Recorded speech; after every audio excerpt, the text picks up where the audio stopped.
Ce chemin vers le christianisme que j'étais en train de découvrir dans l'orthodoxie me rapprochait aussi de moi-même. Et se rapprocher de soi-même, c'est se rapprocher de ses racines, de sa famille, de sa culture.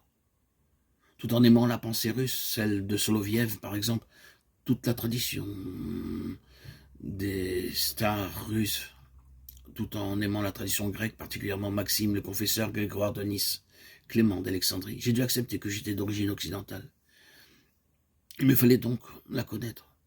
Celui qui fit le lien entre quelqu'un comme Denis le théologien, Denis l'aéropagite et la tradition occidentale fut Maître Eckhart. Par cette raison, dans mon esprit, les dominicains ont tout de suite eu une certaine aura qui m'a attiré. Il régnait chez eux le respect d'une quête intellectuelle rigoureuse, et à la fois ouverte à quelque chose qui dépasse l'intelligence. Il y a la foi en quête de l'intelligence, il y a aussi l'intelligence qui cherche la foi, qui cherche son au-delà, sans se nier. Dieu est au-delà de la raison. Il n'est pas contre, disait Pascal. Il s'agit donc d'accomplir la dimension rationnelle psychologique de l'être humain. Mais passer par l'âge de raison ne veut pas dire s'y arrêter. D'abord, parce que l'orthodoxie est le patrimoine commun des églises, que ce soit l'église de Rome, l'église d'Antioche, celle d'Alexandrie ou de Jérusalem.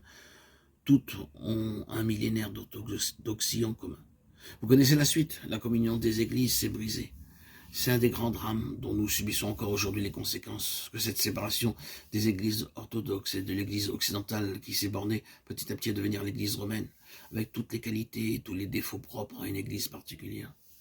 Quelque chose dans la communion a été rompu, et plus profondément encore quelque chose dans le patrimoine mystique commun à toutes ces églises.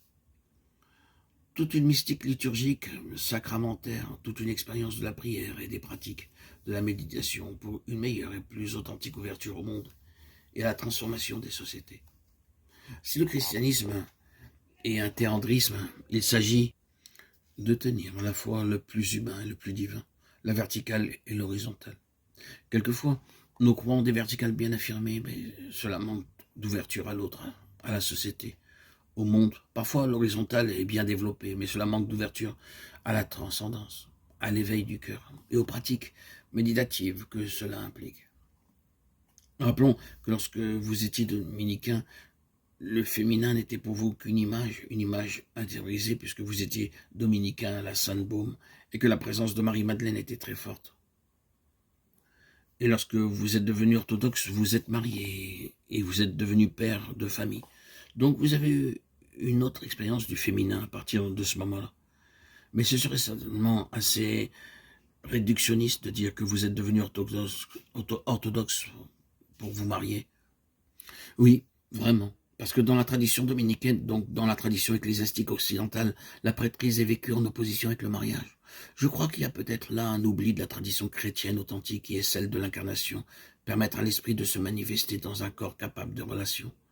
Dans la tradition ancienne, saint Paul dit à propos de l'évêque qu'il soit l'homme d'une seule femme et qu'il se montre capable de s'occuper de sa famille. Sinon, comment peut-il s'occuper d'une église? C'est le bon sens des premiers siècles.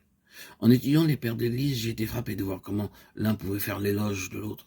Par exemple, Grégoire, évêque de Nice et marié, fait l'éloge du célibat, tandis que Jean Chrysostome, patriarche de Constantinople et célibataire, fait l'éloge du mariage.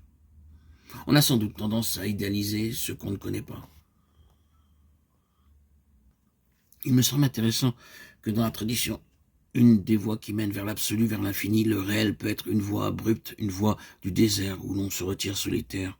Toute vie à la fois pulsionnelle et affective, étendue et intégrée dans cette quête de l'un vers l'unique. Mais il existe d'autres voies qui cherchent à travers la rencontre de l'autre, le sacrement de l'autre, la même réalité absolue. C'est le même but. Selon la tradition, si un prêtre vit dans le monde, il est plus juste qu'il soit marié, non seulement pour des raisons psychologiques de maturité et pour mieux comprendre les personnes à qui il s'adresse, mais aussi d'un point de vue théologique. Au commencement, Dieu créa l'homme à son image, homme et femme, il les créa. Ce qui est l'image de Dieu, ce n'est ni l'homme ni la femme, c'est la relation. L'aventure de cette relation est tout aussi difficile et ascétique que celle du moine.